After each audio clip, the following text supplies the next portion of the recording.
1 Reis 19, do 3 até ao 8. Temendo, pois, Elias, levantou-se e para salvar a sua vida se foi, e chegou a Berseba, que pertence a Judá, e ali deixou o seu moço. Ele mesmo, porém, se foi ao deserto, caminho de um dia, e veio e se assentou debaixo de um zimbro, e pediu para si a morte, disse: basta, toma agora, ó Senhor, a minha alma, pois não sou melhor do que meus pais. E deitou-se e dormiu debaixo do zimbro. Eis que um anjo o tocou e lhe disse: levanta-te e come. Então olhou ele e viu junto à cabeceira um pão cozido sobre pedras e em brasa, e uma botija de água. Então comeu e bebeu e tornou a dormir. Voltou segunda vez, o anjo do Senhor tocou-o e lhe disse: levanta-te e come, porque o caminho te será sobremodo longo. Levantou-se, pois, comeu e bebeu, e com a força daquela comida caminhou 40 dias e 40 noites, até Horebe, o monte de Deus. Amém? Então, nós vemos aqui a história do profeta Elias. A Bíblia diz que, nesse momento, no capítulo 18, Elias havia feito algo extraordinário.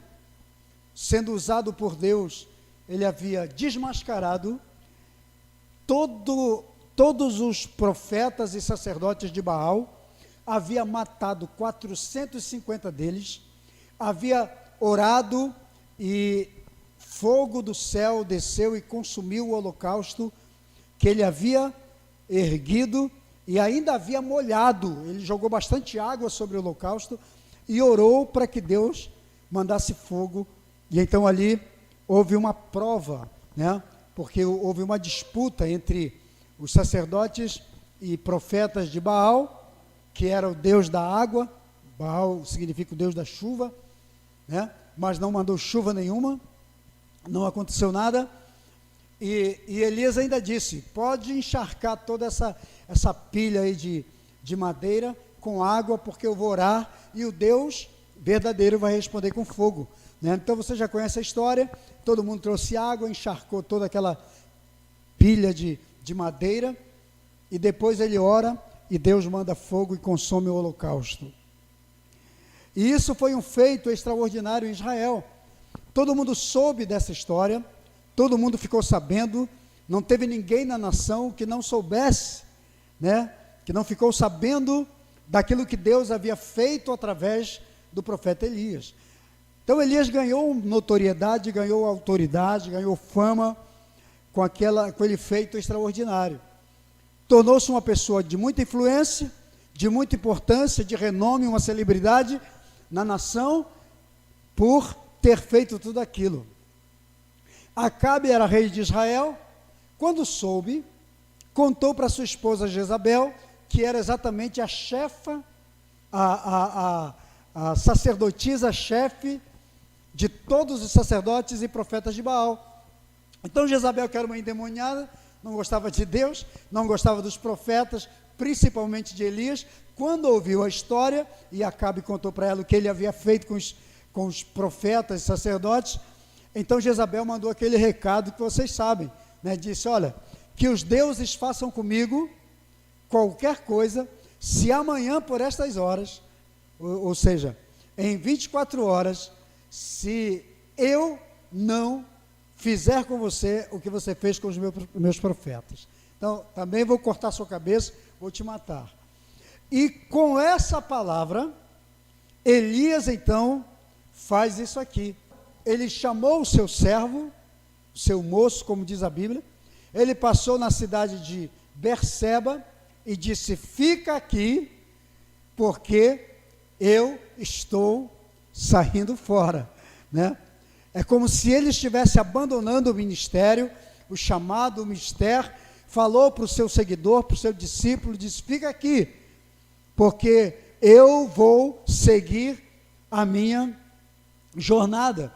E o verso 3 diz que ele, tendo Elias ouvido aquilo, temendo o recado da Jezabel, ele correu para salvar a sua vida. Deixou seu moço e seguiu. Mas tem um versículo aqui que diz que ele simplesmente disse que pediu para si a morte. Ele deitou debaixo de um zimbro, muito distante. Zimbro é uma árvore. Então ele deitou ali e pediu: Senhor, chega, pode me matar. Porque às vezes a ameaça é muito maior do que a atitude em si. O poder da ameaça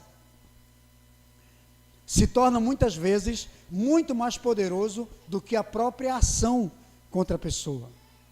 Então nós vemos aqui o Elias pedindo para morrer.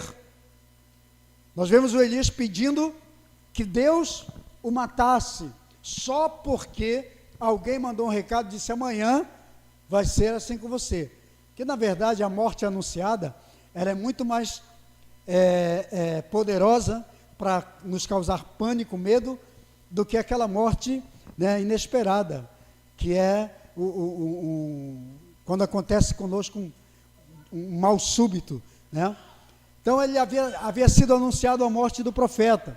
Mas o que eu quero dizer para você, quero tirar algumas lições sobre esse texto, e eu quero usar aqui os ensinamentos que nós podemos trazer para nós nessa noite, como filhos de Deus, como servos de Deus. Primeiro é que sempre depois de uma grande vitória vem um grande desânimo. Então é muito importante que você fique muito atento para isso, porque o seu espírito, a sua alma é muito tendenciosa. Nós somos assim. Sempre depois de uma grande vitória vem um grande desânimo. E Elias havia tido um grande feito, havia ganhado notoriedade da nação, como eu falei para você. Depois que matou 450 profetas, mas a Bíblia diz que depois ele chama os seus servos para matarem, para continuarem matando. E houve, na verdade, uma morte de aproximadamente 800 profetas de Baal. Então houve um extermínio total. Porque até o povo de Baal, que acreditava em Baal, virou a casaca. Porque agora eles acreditavam que Baal não tinha poder. Porque o que aconteceu foi público. Eles viram que Baal não mandou fogo do céu, mas viram que quando Elias orou, Deus consome, manda fogo, e há um avivamento naquele lugar. Então algumas pessoas de Baal se convertem. E isso é uma grande vitória. Mas depois dessa grande vitória, veio um grande desânimo. Então o que eu quero dizer para você, fique atento. Amém? Porque nem sempre a vitória que temos hoje vai manter a nossa estima lá em cima. Nem a nossa fé e nem a nossa motivação.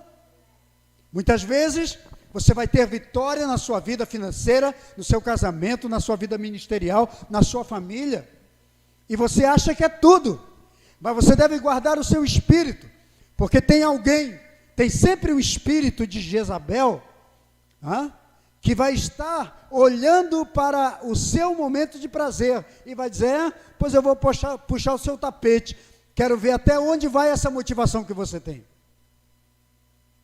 Aí vem um ataque, às vezes vem uma enfermidade, vem um problema financeiro, vem uma situação desesperadora, ou inesperada, que você não esperava, aí você murcha completamente. Se você não estiver ligado, você entra no mesmo espírito que Elias.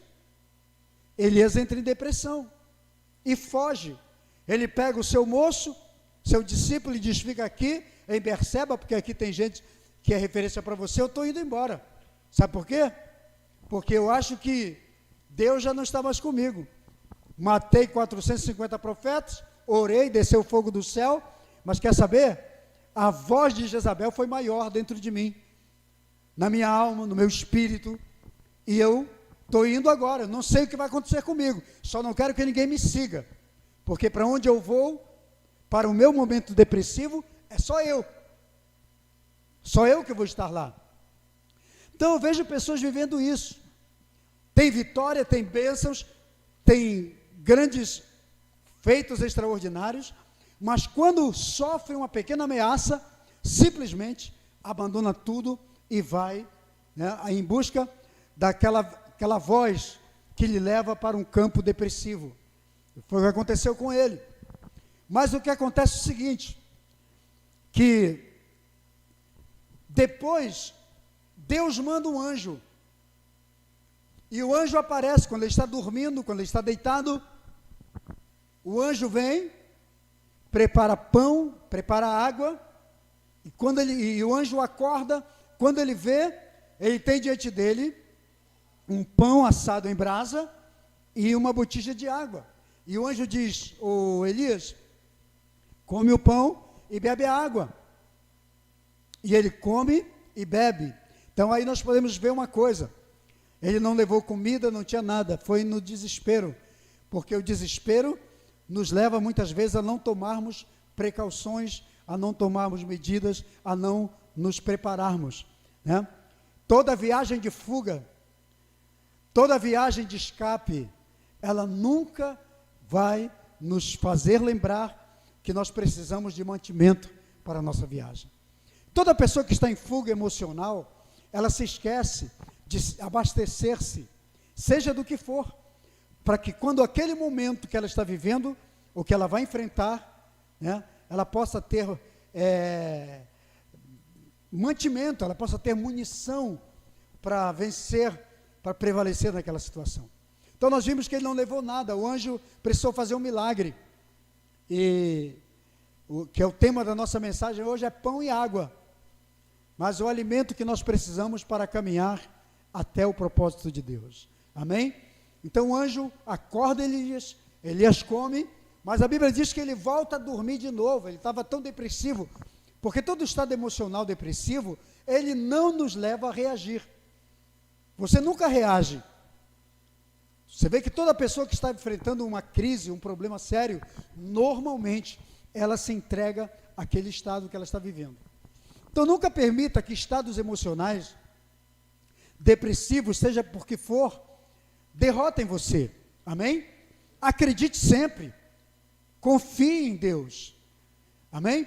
Mesmo que você tenha tido uma perda temporária, entenda isso, as perdas são temporárias, nenhuma derrota é para sempre, toda derrota, ela é temporária, amém? Toda perda é temporária, toda batalha é temporária. Você já ouviu falar que você pode perder a guerra, né? Ou você pode perder a batalha, mas não pode perder a guerra, né? O fato de você ter perdido uma batalha não significa que a guerra está perdida, amém? Você pode se recompor, se fortalecer e voltar à batalha de novo e ganhá-la, ganhar a guerra, amém? Porque às vezes você perde até uma batalha porque você não percebeu alguma coisa, né? É possível que você deixou algo descoberto no livro A Arte da Guerra. O general Sun Tzu diz o seguinte: sempre que você perder uma batalha, pare, reúna seus soldados e avalie duas coisas. Primeiro, avalie os pontos fracos dos seus soldados, né? Das suas infantarias. Observe se eles deixaram algo aberto, se falharam em alguma coisa. Caso não aconteça de que a falha esteja no seu exército, avalie o exército contrário. Como eles venceram aquela batalha? Então avalie seus pontos fortes, para que você não caia nos mesmos erros de se tornar uma presa novamente para os seus adversários, né? Então ele diz o seguinte: a suma disso é: Entenda que a própria perda de uma batalha temporária pode ser o início de uma grande estratégia de sabedoria para você ganhar uma guerra. Até porque, se você se fortalecer, se você identificar os pontos por onde você perdeu a guerra ou a batalha, vai fazer com que o seu inimigo, o seu adversário, que já teve, de certa forma, já venceu uma batalha contra você, se sinta poderoso e se sinta ganhador da guerra.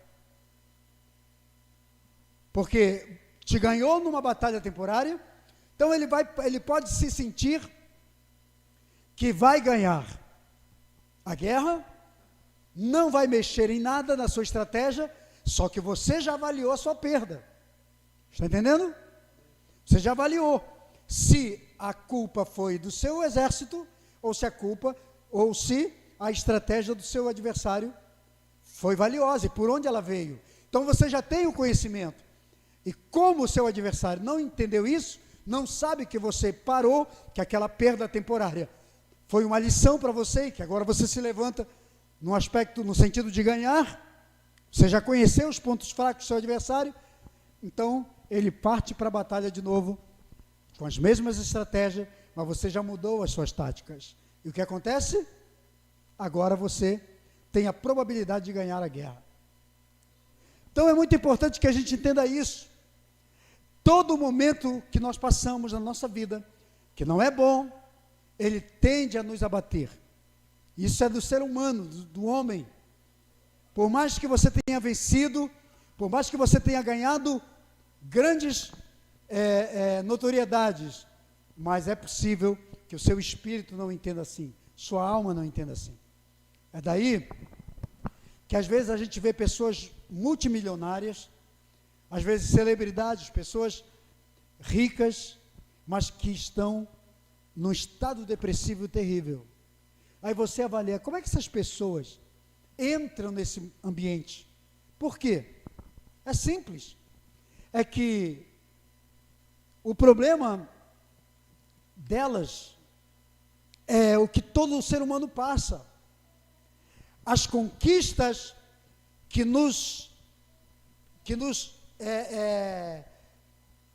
exigiram, podemos dizer assim, muita adrenalina, muito esforço, muita dedicação, acaba.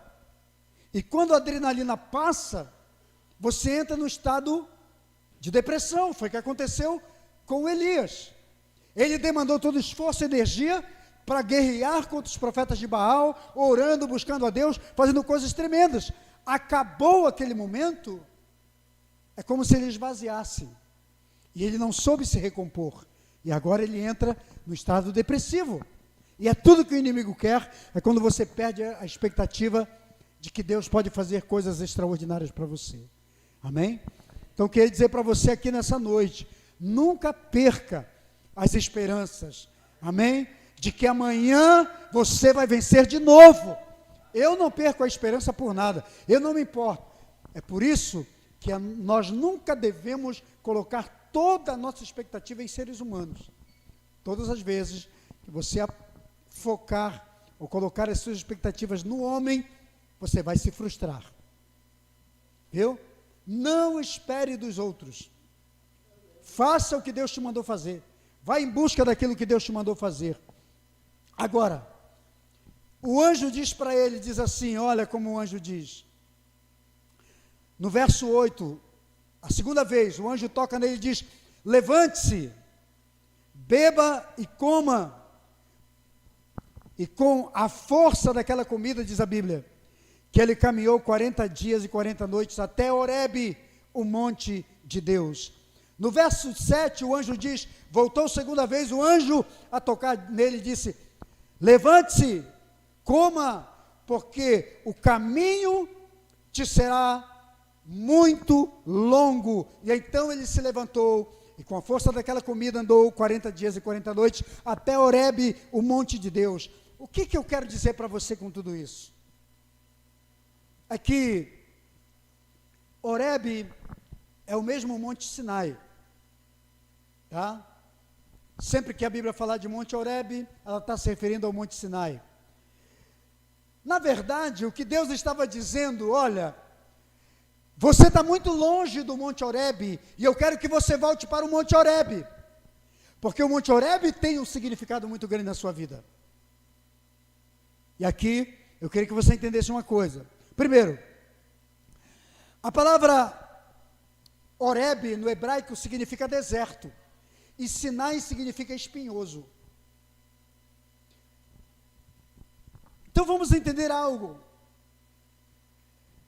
Todas as vezes que você levantar-se para fazer algo em nome de Deus, você vai ter em seguida um deserto na sua vida, viu? E vai ter uma trilha espinhosa, que é o seu Sinai. Agora, qual é a resposta que você tem que dar para isso tudo? Primeiro, que o deserto, ele não é o teu lugar de morte. Deus também fala em deserto e nos levanta no deserto. Deserto é crescimento na sua vida, amém? E um lugar espinhoso serve para tratar com a gente, serve para nos fortalecer. Todo mundo que passou por lugares espinhosos cresceu na sua vida. Aí você pode dizer assim, mas um lugar espinhoso pode nos ferir. Fere. Mas a ferida que você sofre, ela não é mortal. É ferida que te torna mais forte. Amém? Então, o princípio de Deus é, volte para o Sinai, volte para Horebe, porque o Elias, na sua fuga emocional, podemos dizer assim, ele foi para além de Berseba, ele foi para um lugar distante, porque ele estava em fuga da presença de Deus, amém? Mas Deus disse para ele, não, eu quero você de volta, e ele estava pelo menos 40 dias e 40 noites distante de Horebe, que era o monte de Deus. Por que eu estou dizendo isso para você? Vamos lá. Porque o Horebe é o monte da presença de Deus. Eu anotei aqui uns versículos aqui para você entender o que isso quer dizer. A Bíblia diz que Sinai ou Horebe era o monte de Deus. Você queria ouvir a voz de Deus, ia para o monte Sinai, ou para o monte Horebe. Você tinha a presença de Deus ali. Então, quando o profeta Elias foge de Jezabel, ele vai para o lugar que é bem distante do lugar onde Deus fala, que é o Horebe, para nos ensinar uma coisa. Que coisa? Sempre que a gente está em fuga emocional, ou em fuga espiritual, ou que sai da rota de Deus, a gente nunca vai para lugar onde Deus pode nos, onde podemos sentir, podemos dizer assim, a presença de Deus com facilidade. A gente sempre foge para lugar bem distante. Você vê que foi o anjo que foi atrás dele e o trouxe de volta. Quando você está bem com Deus, quando você está na rota do caminho de Deus, quando você está certo com Deus, você entra numa luta, numa batalha espiritual, a primeira coisa que você faz é dobrar o joelho e orar, agradecer, entrar em guerra, adorar a Deus, louvar a Deus, ler a Bíblia. O que eu quero? Eu quero saber o que Deus está falando comigo. Você vai e abre a palavra, e você já tem Deus falando com você. Mas quando você está em fuga, você não quer saber nada disso, você se esquece de orar, você se esquece de adorar, você se esquece de buscar Deus. E sabe o que você faz? Você foge. Não é assim? Quantas pessoas estão fugindo hoje da presença de Deus? Quantas que você conhece? Eu conheço muitas, né? Até gente que deveria estar aqui hoje à noite, não está. Ela pode dar 1 milhão de desculpas, mas ela vai sempre dizer, não, porque as pessoas colocam culpa em tudo. Na verdade não é nada disso. O que é? São pessoas que estão em fuga da presença de Deus, né? Que já foram até usadas por Deus, que já fizeram até coisas maravilhosas em Deus, mas que hoje estão completamente vencidas nas suas emoções, vencidas na sua fé, vencidas nas suas expectativas, como Elias. Então Elias, quando come o pão e a água que o anjo deixou, diz a Bíblia que na força daquele pão e daquela água, ele caminhou os 40 dias de volta para Betel, Agora, o que eu quero dizer para você? O que é o pão e o que é a água? Quando nós usamos a Bíblia como fonte de revelação para nós, e que nos ensina, nós vamos entender que o pão é uma simbologia, né? O pão simboliza quem? Jesus. Ele é o pão da vida, o pão vivo que desceu do céu. Ele era o maná do deserto. Amém? Então, ele é o pão. E a água é um símbolo da palavra de Deus, sim ou não? Alguém pode ter uma vida espiritual boa se não tiver Jesus na sua vida? Eu acredito que não.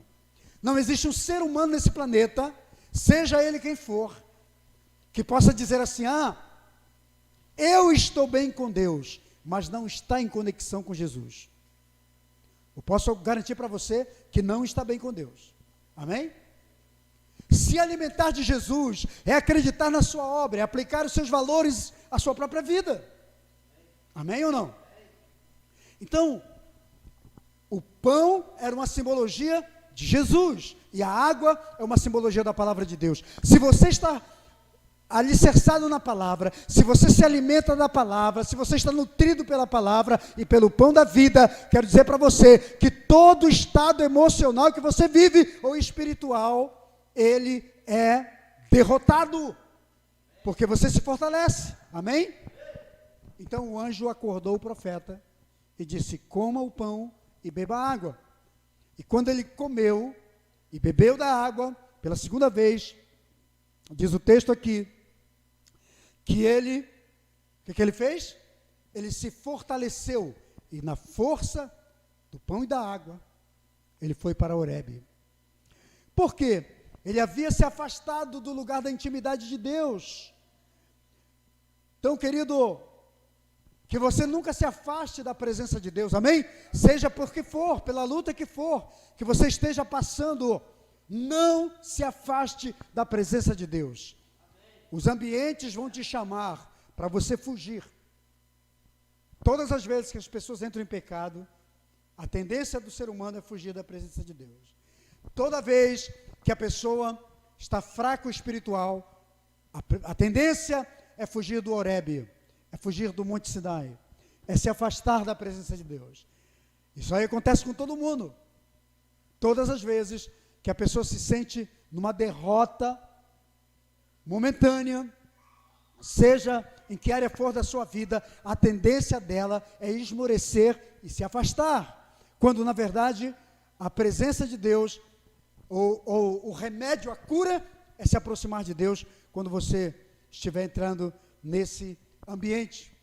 E olha o que a palavra de Deus diz. Por que Deus chamou Elias, pediu para ele se alimentar para voltar de novo para Horebe? Por quê? Porque é o lugar onde Deus fala conosco, é o lugar do comando de Deus.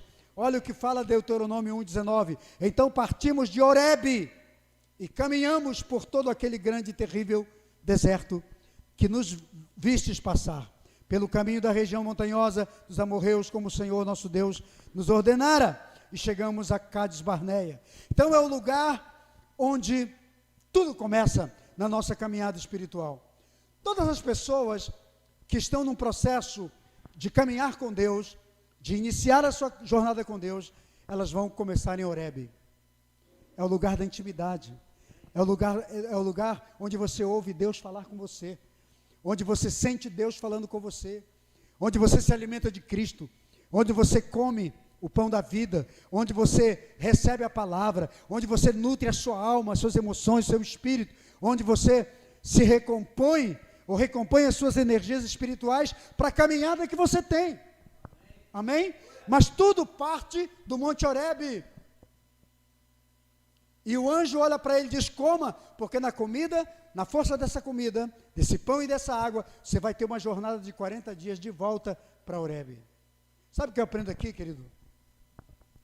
Que quando Deus tem um plano na nossa vida, quando nós somos chamados por Deus, onde quer que você esteja, Deus vai te trazer de volta. Amém? E é por isso que eu estou chamando você. Não vamos desanimar, não.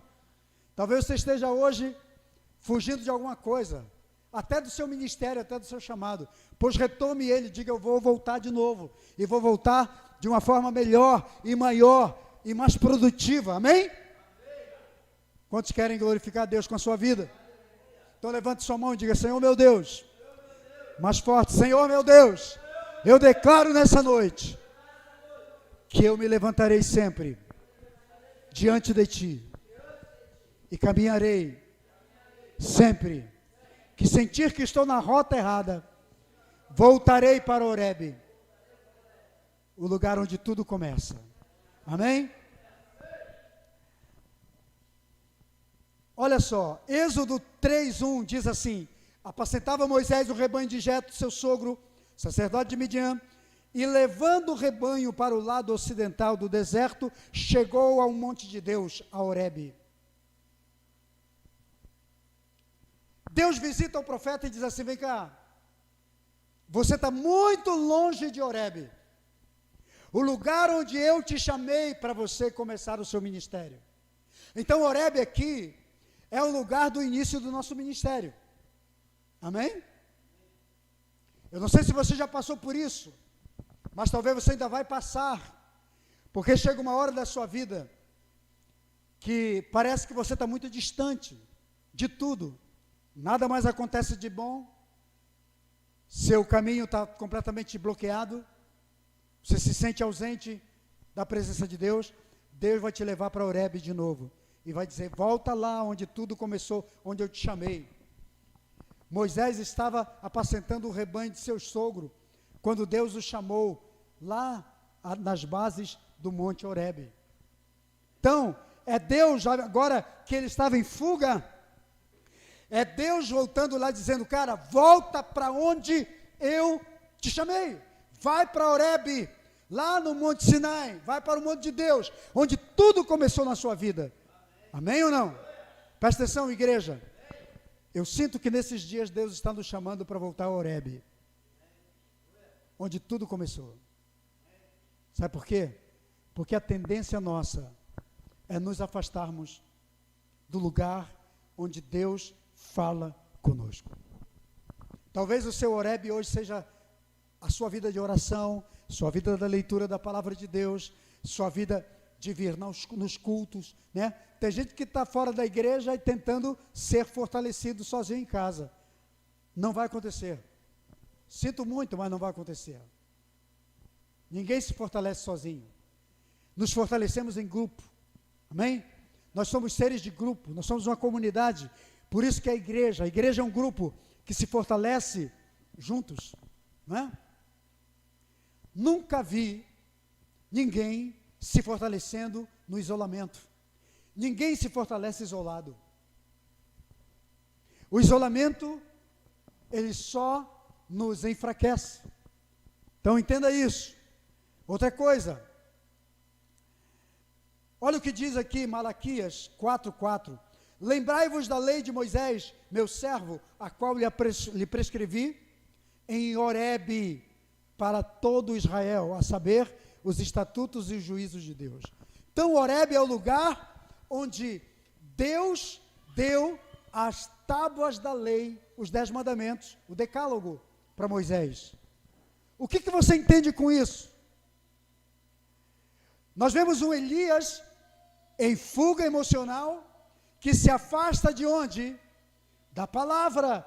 Ele recebe o decálogo, ele recebe a lei, ele recebe os estatutos, mas ele se afasta dos estatutos. Sabe por quê? Todos nós podemos nos afastar da lei, dos princípios e da bênção de Deus, sempre que tivermos envolvidos com algum problema sério emocionalmente. Ouviu? Então tome cuidado para você não se afastar da lei. Por isso que o Senhor diz assim: volta para o Horebe, coma essa comida e volte para o Horebe. Lembra que foi lá que eu dei a lei e os estatutos? Tem hora na nossa vida que Deus precisa nos levar para o Horebe de novo, para dizer: olha, volta para a palavra, volta para ler a Bíblia, vai buscar a revelação que eu já falei com você. quantas vezes Deus precisa renovar a sua aliança conosco pessoalmente? Para lermos a palavra. Você sabia disso? Tem hora que você precisa para Deus de novo. Tem hora que você precisa dizer: Deus, eu preciso voltar a ter o meu quarto de oração, meu momento de oração. Algo precisa acontecer. Eu não sei se você tem essa necessidade, mas eu constantemente tenho essa necessidade. Eu sinto essa necessidade. Tem hora que você sente Deus falando: eu quero você de novo. Eu quero você lá onde eu falei contigo. Então, Deus levou Moisés de novo para Horebe, onde tudo começou. Olha o que diz aqui, Êxodo 17:6. Eis que estarei ali, diante de ti, sobre a rocha, em Horebe, e ferirás a rocha, e dela sairá água, e o povo beberá. Assim fez Moisés na presença de Israel. Então, Horebe é o lugar onde sai água da rocha. Sabe? É aquele lugar onde, quando tudo está fechado, não tem água, não tem milagre, não tem bênção, mas você está no Horebe.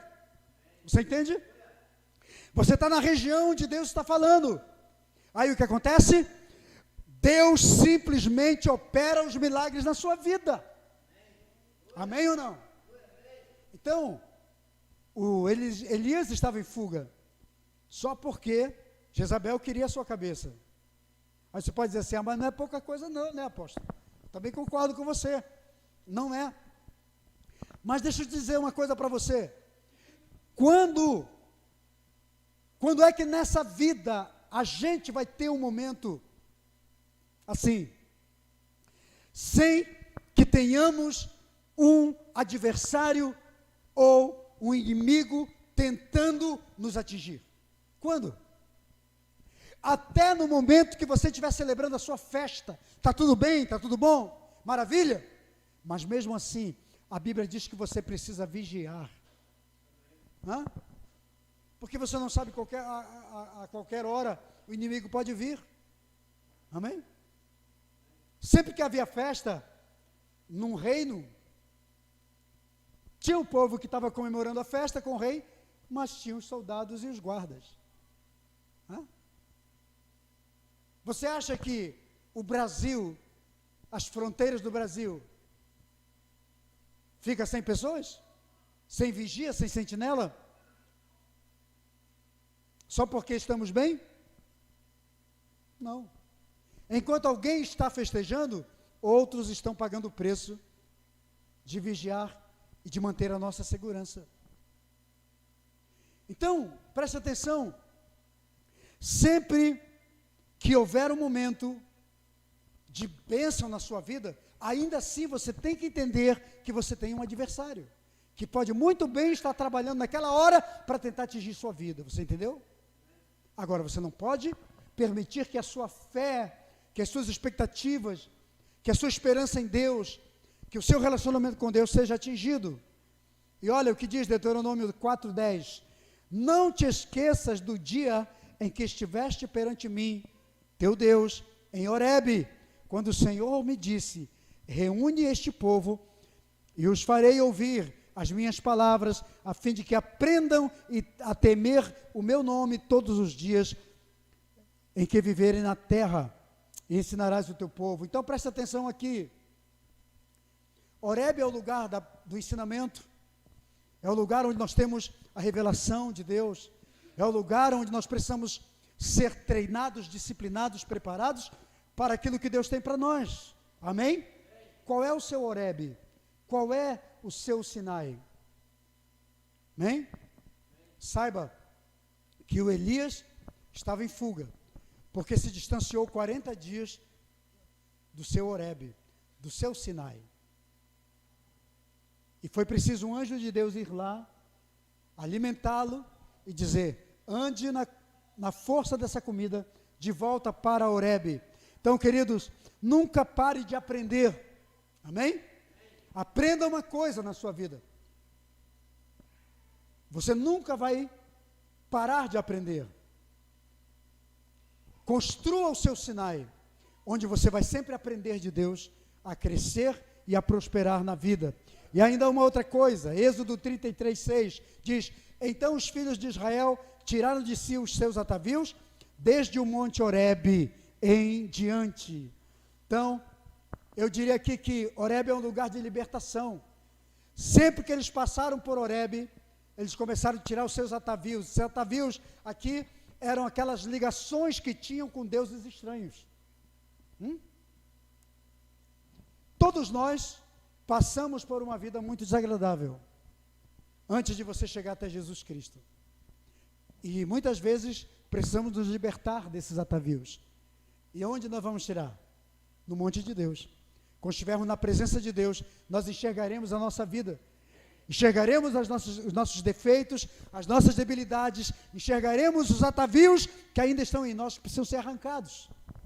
Você vai enxergar a sua vida, como ela é.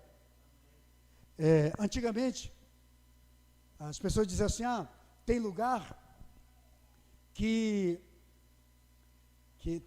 tem momentos na nossa vida que a gente olha para uma série de coisas e diz, isso é errado, isso é pecado, isso aqui não pode estar na minha vida. Mas passam-se os anos, daqui a pouco a gente olha para aquelas coisas e acha que aquilo é normal, e a gente passa a aceitar. Não sei se já aconteceu isso com você. As pessoas iam para o encontro com Deus, voltavam de lá dizendo assim, isso aqui é legalidade, vou me desfazer. Jogavam na fogueira, um monte de coisa, se desfaziam. Mas aí, depois, a coisa vai se tornando tão normal, que a gente não enxerga mais como algo ofensivo ou como algo nocivo para nós. Entendeu? Mas Horebe era o lugar que quando você passava, quando você passava por Horebe, os sinais de Deus, você começava a enxergar coisas que precisavam ser arrancadas da sua vida. Entende? Coisas que iriam te atrapalhar lá na jornada no futuro. Nós estamos vivendo o tempo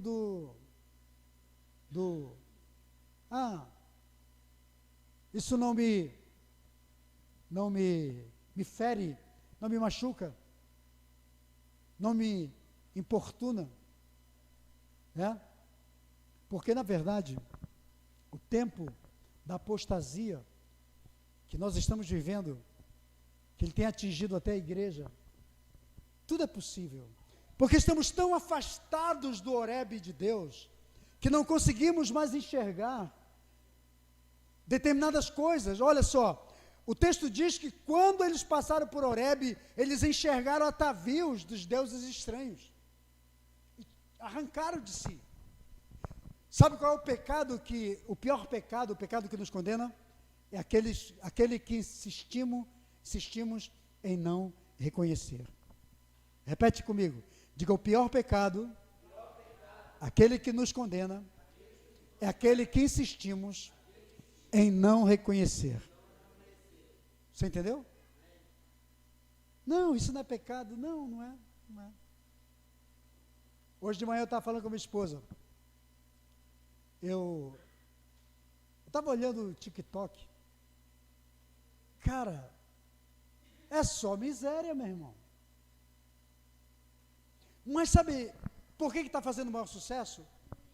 Porque o povo gosta de miséria. Você entendeu?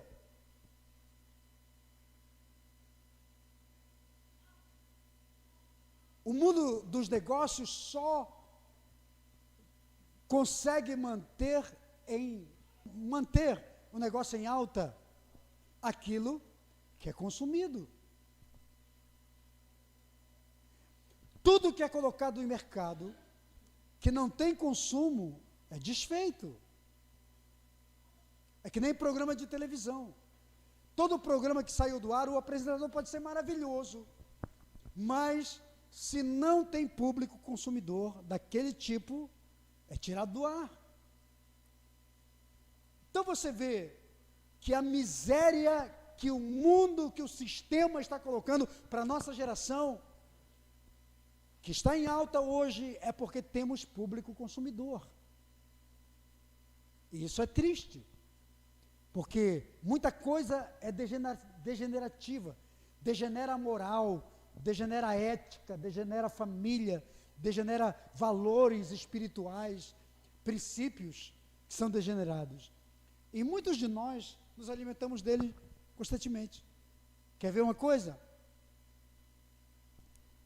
Quando você lê Deuteronômio 6, o Senhor diz assim: medita nesta palavra,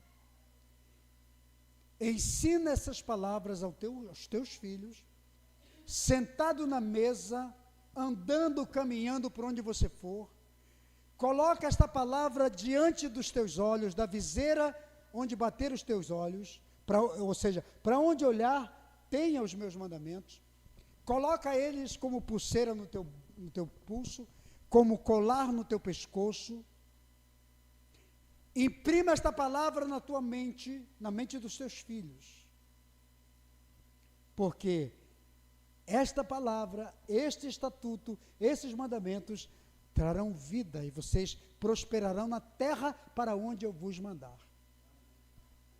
Deixa eu te dizer aqui, os códigos do anticristo vão ser impressos, ou já estão sendo impressos, na nossa mente, através dos nossos olhos, e quando percebermos, nós já estaremos dentro do sistema, sem que tenhamos tido consciência. E o apelo de Deus é que nós tenhamos consciência. Por isso que Apocalipse diz: quem lê, entenda o que o Espírito diz. Tenha discernimento. Entendeu? Então, queridos, nós só vamos enxergar a miséria em que nós estamos quando estivermos deparados com a presença de Deus. Então o Senhor diz: Horebe é o lugar. Quando você passa por Horebe, você vai enxergar os atavios da sua vida. Enquanto nós não estivermos na presença de Deus, não enxergaremos as coisas que são más, que são nocivas para nós. Entendeu? Você só vai se enxergar de verdade quando você estiver na presença de Deus. Então Deus vai mostrar para você, e você vai se olhar, e você vai ter vergonha de você mesmo. Fala para o seu vizinho, diga: sabe qual é o seu problema? Aliás, sabe qual é o seu maior inimigo? É a pessoa que mora no espelho.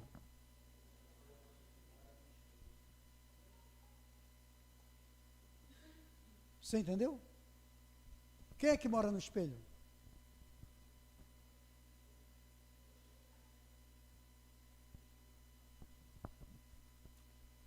Enquanto você se olhar no espelho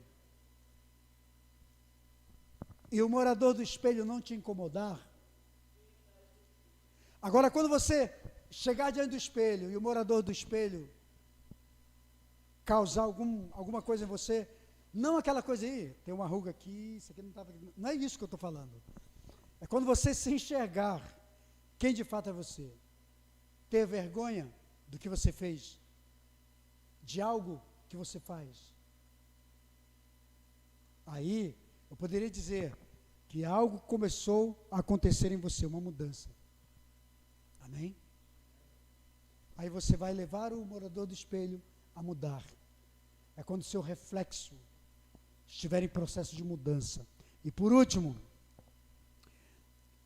Deuteronômio 5:2 diz: o Senhor nosso Deus fez ali aliança conosco em Horebe. Então Horebe é o lugar da aliança. Amém? Lugar da aliança com Deus. Deus fala para o Elias: o que você está fazendo aqui longe de Horebe? Vá para o lugar da aliança. Deus precisa, lembra que eu falei para você que Deus precisa renovar a aliança conosco? Precisa constantemente. A aliança que Ele tem com você, com a igreja, com o meu ministério, com a minha vida pessoal, com a sua vida pessoal, com o seu ministério, com a sua família. Deus tem aliança com a sua família, viu? Então tem hora que Deus precisa voltar lá em Horebe para te lembrar que existe uma aliança. Amém? Existe uma aliança com você. Existe uma aliança com os seus, existe uma aliança com a casa dele, com a igreja, existe uma aliança com você. Você está em aliança com Deus nessa geração, amém? Essa geração, Deus te levantou aqui para dizer para você que tem uma aliança contigo nessa geração. Você é um representante dele, você é voz dele aqui, você é servo dele nessa geração, amém? Então, queridos, nunca entre em rota de fuga emocional ou espiritual por causa de ameaça, seja por que for, por alguma perda, por algum problema. Nunca se afaste do Horebe de Deus, do monte de Deus, do monte onde Deus está, amém? Fica presente, fica junto. O Elias se afastou 40 dias e 40 noites, e foi para uma rota depressiva, de declínio espiritual, chegou a pedir para si morte. Se não fosse a misericórdia de Deus enviou um anjo e o alcançou, e o trouxe de volta. Se não fosse isso, o profeta teria sucumbido, entendeu? Então, que não seja essa história sua, nem minha, em nome de Jesus, possamos voltar para o tempo do renovo, amém? Matou 450 profetas, continua matando. Jezabel te ameaçou, não dê valor ao ouvido de Jezabel, porque sempre que você se levantar, vai levantar alguém, amém? Se você ceder para Jezabel, vai levantar um Acabe, vai levantar um qualquer. Todo mundo vai querer vencer sobre você. Todos os seus adversários e inimigos vão querer vencer contra você. Então, o que você tem que fazer? Relevar, levantar-se diante de Deus, vou pedir força e ir para o Horebe de Deus. Não, vou para a presença de Deus, onde tudo começou. Vou ouvir a voz de Deus de novo.